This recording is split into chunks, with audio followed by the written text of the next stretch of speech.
Triambakam yajambahe sugantim pushtivardanam urvarukamiva bandhanam mrityormukshyamamritat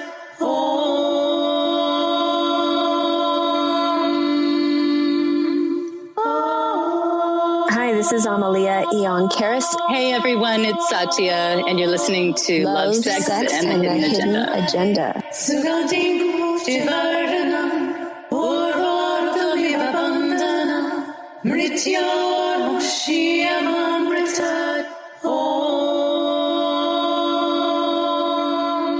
Okay, girl, when you talked to me earlier today and told me about what happened at your wedding, I have just been like thinking about that the whole day and was wondering if you might share it with our audience, because there's such a interesting connection here. I think so many people feel like, you know,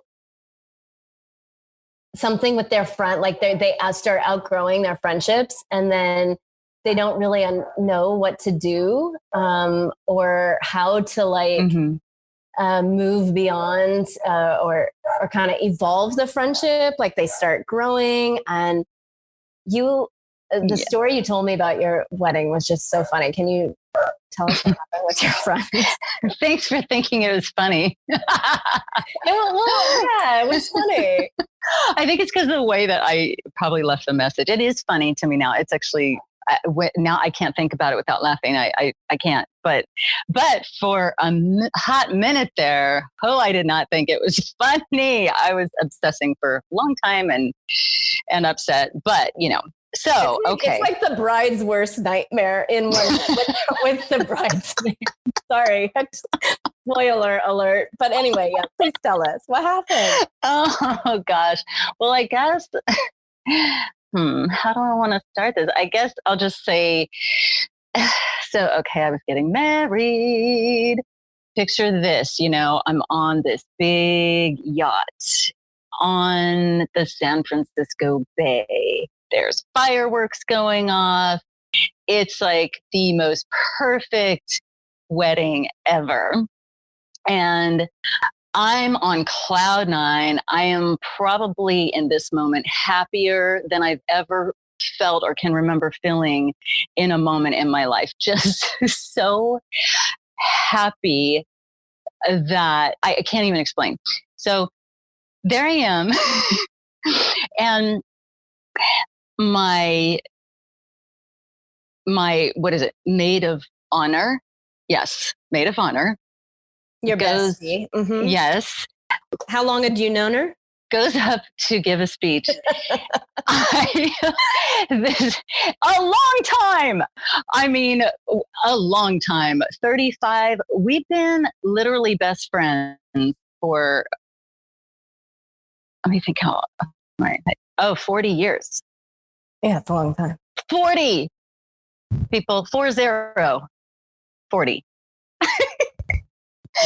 And so she gets up and she says some things. And okay, first of all, she was the last person to give a speech. We already had 4 people go before her, and everyone gave the most beautiful talks. They were funny. They were poignant. People, you know, you could hear a pin drop on that entire boat, because everyone was just captivated listening to what people had to say about this wedding, you know, and about me and my husband. And then she gets up there and she just starts talking, and she has like papers. She's like crumbling. They're crumbled up. They're disorganized. She has like some glasses on. She's kind of taking them on and off. And I don't even think I'd ever seen her like this before. And she starts to just speak. I don't even know what she's actually really saying. And then it became apparent that nobody else on the entire boat did either, because people just started kind of tuning her out and talking among themselves. Everybody just started talking, and nobody was listening to her. Thank God, because she was saying like all these bizarre things, had nothing to do with my actual marriage. She was more like, being a friend of Satya's has been interesting. And anyway, I'm not even going to say what she said, but I was just, my jaw was on the floor. It was kind of like, wait, what's she trying to say? And I actually, looking back on it, I think she was just nervous. Wait, was she like talking shit about you? Yes. Like I think she was just like, I don't, okay. What, like maybe I've blocked it out, but I think, oh gosh, I have blocked it out. Oh, that's not good. It was something like, being friends with Satya, needless to say, it takes a lot of patience or something like that. But it was worse. It sounded really bad. And she said nothing. How did you feel listening to all of that? Horrible. I went from feeling just blissed out of my mind, blissed out. You could just imagine. It was like a movie. The look on my face went from like, it happens to like it sounds like a scene out of Bridesmaids or something. It was like just the like jealous, that. The jealous friend is like trying to ruin your wedding because she doesn't.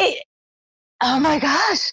Right? Yeah. And it was so weird. And it felt surreal because I thought this is not really happening right now.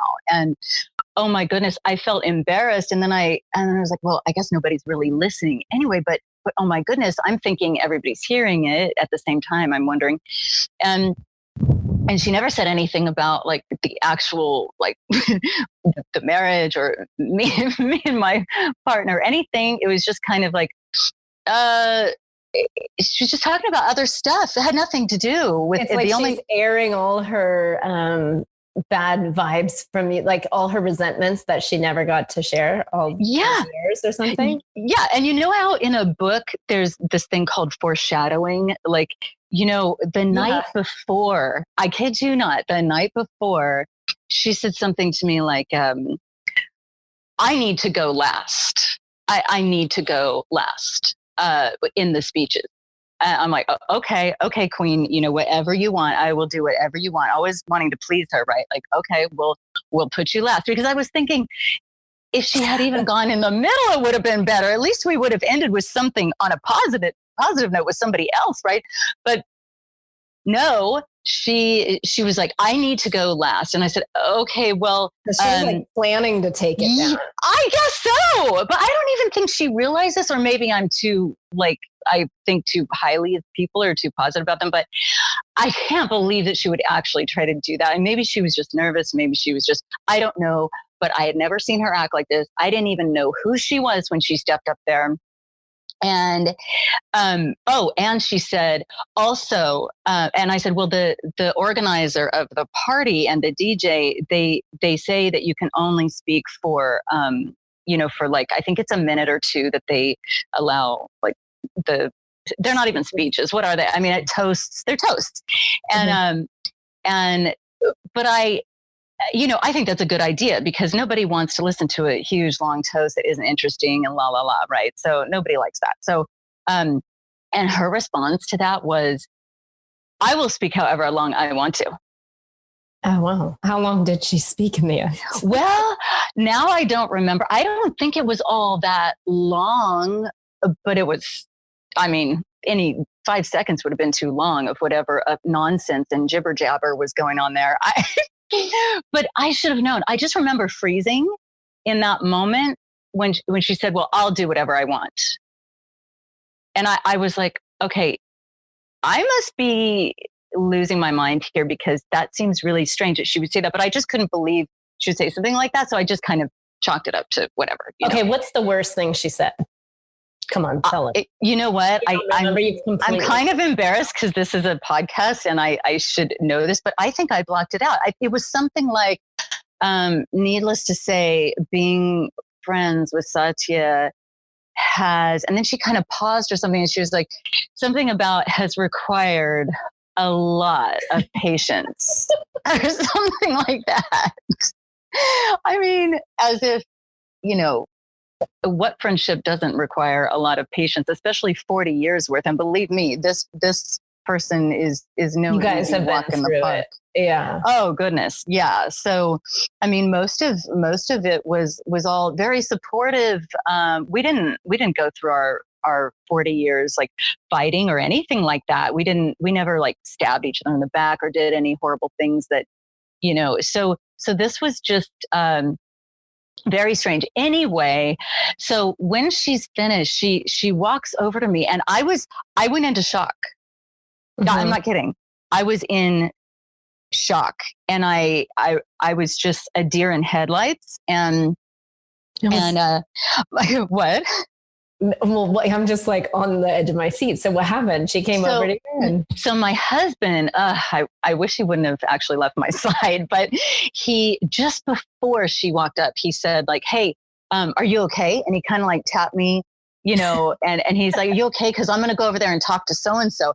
And I was in shock, and I of course I'm going to say I'm okay, but I didn't know I wasn't.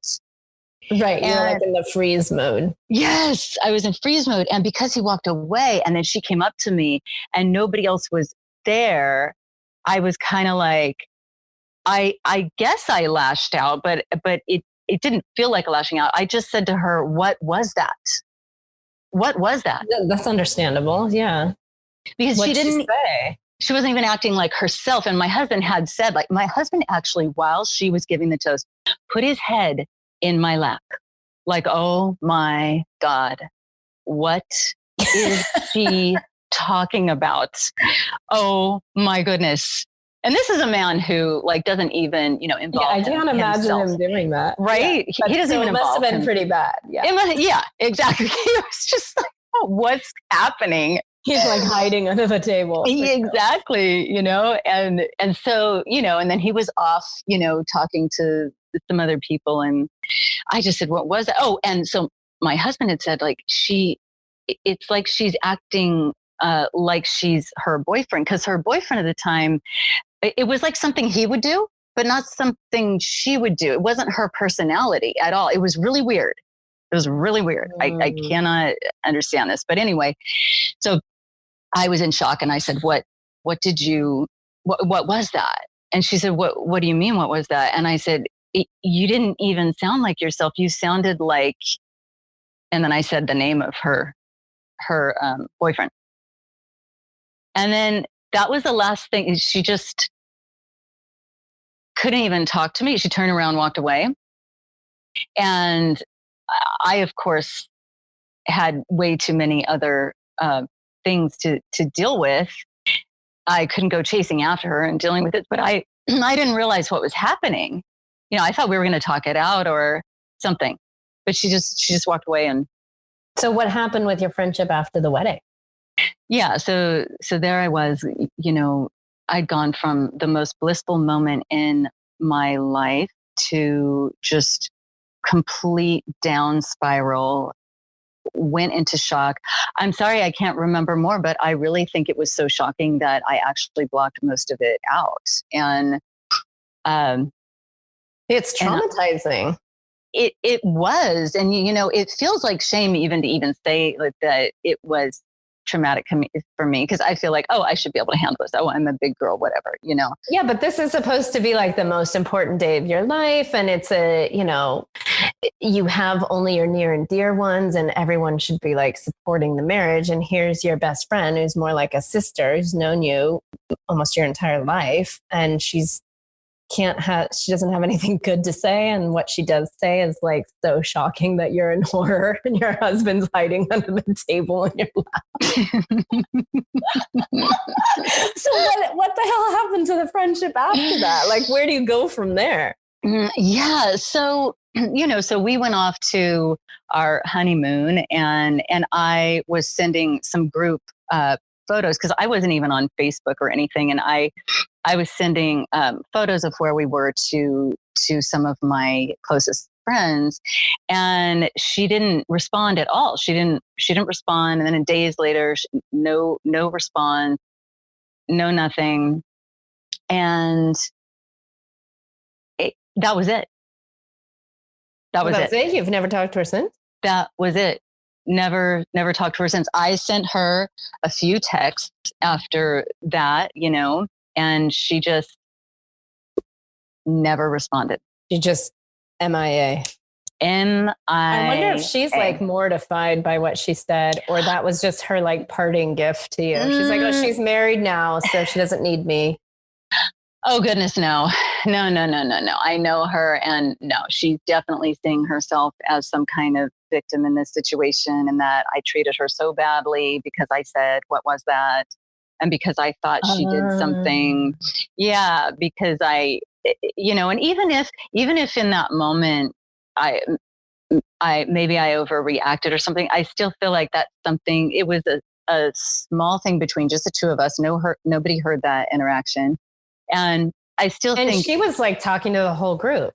Yeah. So I still think, we could have worked through that or at least had a discussion about it, even if the discussion was. Okay. Was she trying to bring up some like gripe she had with you there? Like for the whole. I think she was without realizing it. I think she thinks that she wasn't, but I think she was. It was just unconscious. She was using the platform. Yeah. And I think she was completely unconscious. And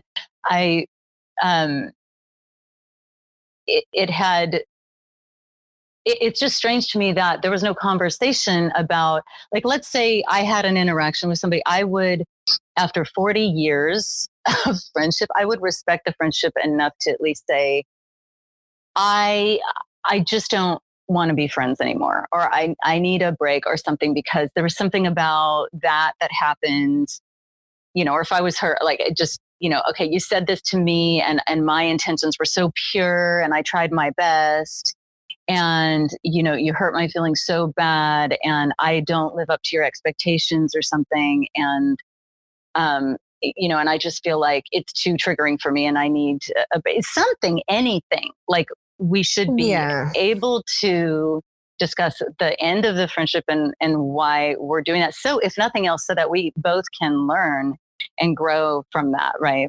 If nothing else. But it shocks me. We hope that, but that's just people. A lot of people can't.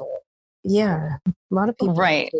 And that's where I have to really reach in and pull my compassion out, because I just cannot understand that. And it's really, I have to really reach to understand how that some people really are so uncomfortable with, or that they feel so hurt and to the point that they fracture something and just break it off, and there's zero words, zero conversation, zero, like that. I can't understand it.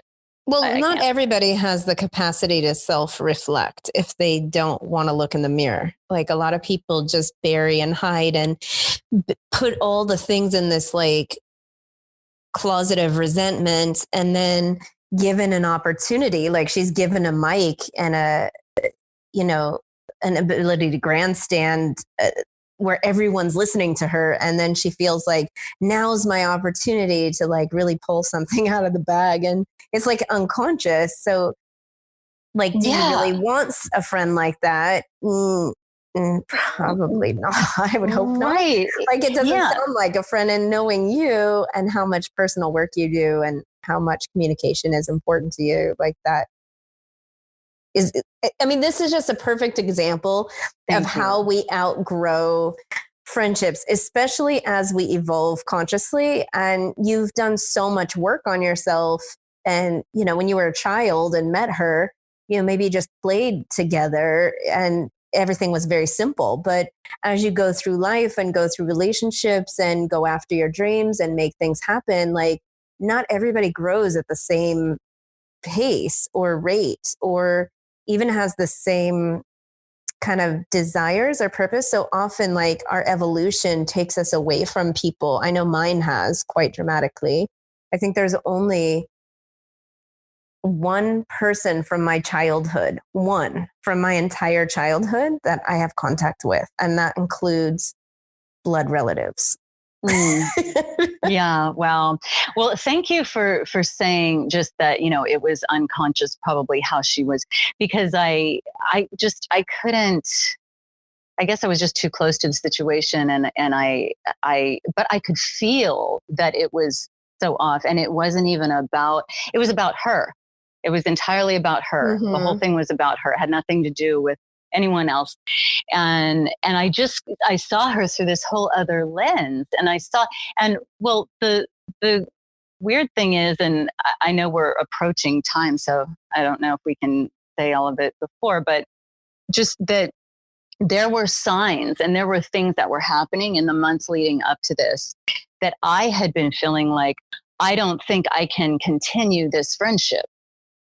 And it was things So what were those signs? Yeah. Those things were like her just calling and being really angry, really entitled about other people in her life, people at her work, her partner she was with, various, every interaction she had with no consciousness of her own, creating or her own role or just personal responsibility in it. Exactly. Zero. Just a lot of anger, blame toward others, entitlement, I deserve this, I need this, and just very desperate and very, and the guy she was with at the time, she desperately wanted him to propose to her and he refused to. And so I think that probably had something to do with it. I think she just cracked seeing me with this man who loved me so much and proposed, right off the cuff and just, made this beautiful wedding and organized this beautiful wedding. And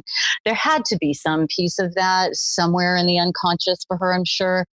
But anyway, there was a lot of that. And then I was thinking, it hasn't just been this year. This has been going on. And I think, it was almost like she was feeding into the parasite and then she was spreading that parasite to me in ways. Cause then I would find myself sometimes getting angry about stuff and cause she would be like, well, people at my work, well, they think I'm this and this and that, but I'm just being real. At least I'm real. At least I'm real. That's what she says, and I just, she's puking all over you. Exactly. And victim consciousness. Exactly. Full blown. And I felt like I could not, I feel like my role throughout her life was to always be there for her, always be there for her, always be the counselor, always tell her how wonderful she is, always tell her what a great job she's doing, be her greatest cheerleader, her greatest, all of that. And I felt like it was getting to a point where I just couldn't even anymore because she wasn't even hearing even just those things. And at one point she said, well, I think I'm going through pre-menopause and I'll be lucky if I have any friends left at the end of this. And yeah, that might have been a sign. Fulfilling prophecy. Exactly.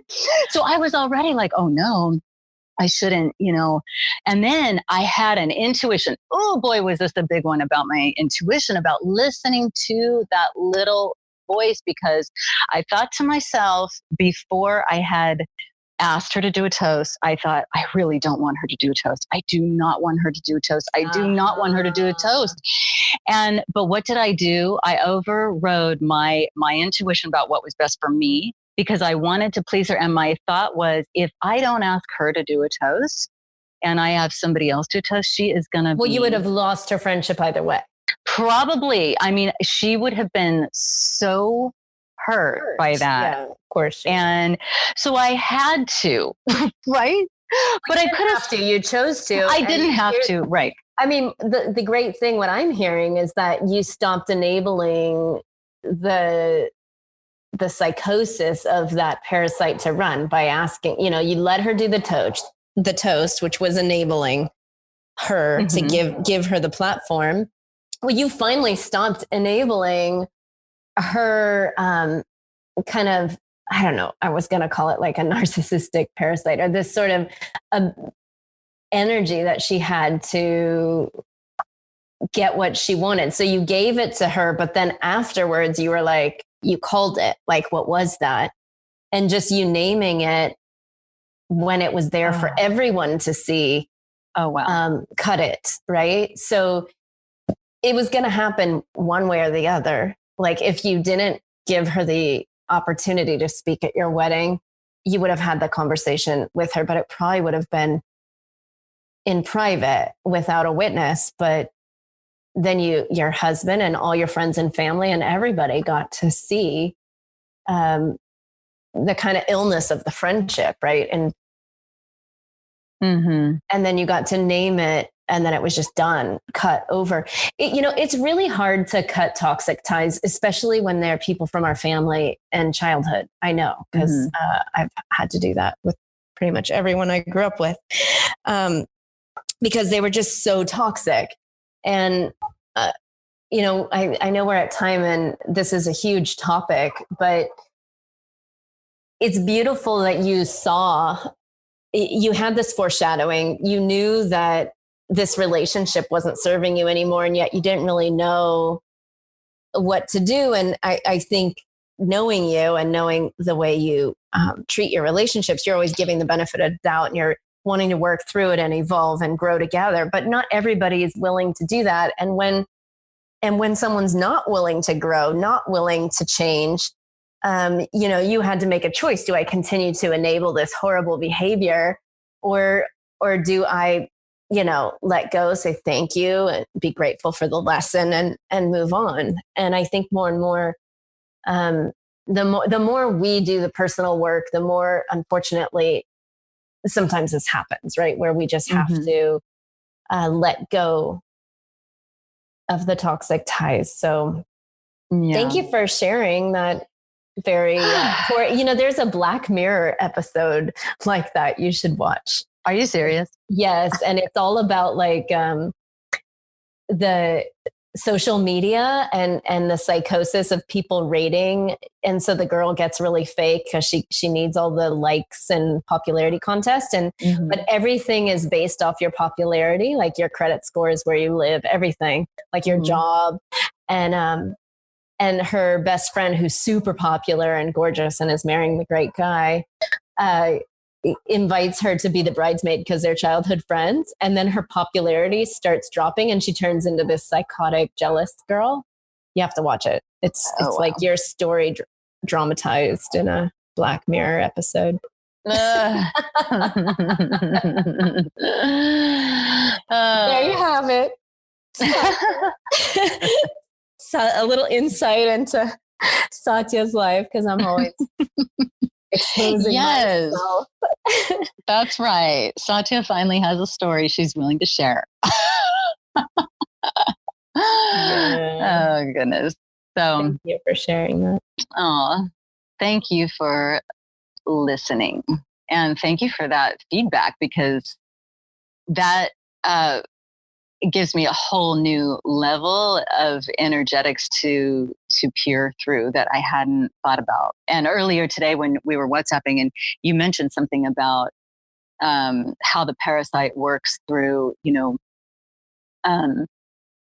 people are verbalizing in certain ways and expressing in certain ways. And it's,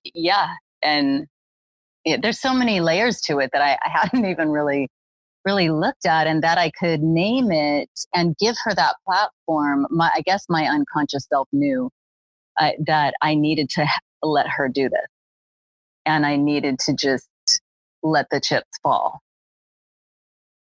Exactly. Take the high road. All right. Wrap it up. Reel them in. Well, thank you guys for listening. And if you have a story of having to release a toxic tie in your life that you would like to share with us, or if you have questions about how to release a toxic tie, we would love to hear about it. Please go over to our website, lovesexagenda.com, and write to us. Thanks for listening. Take care.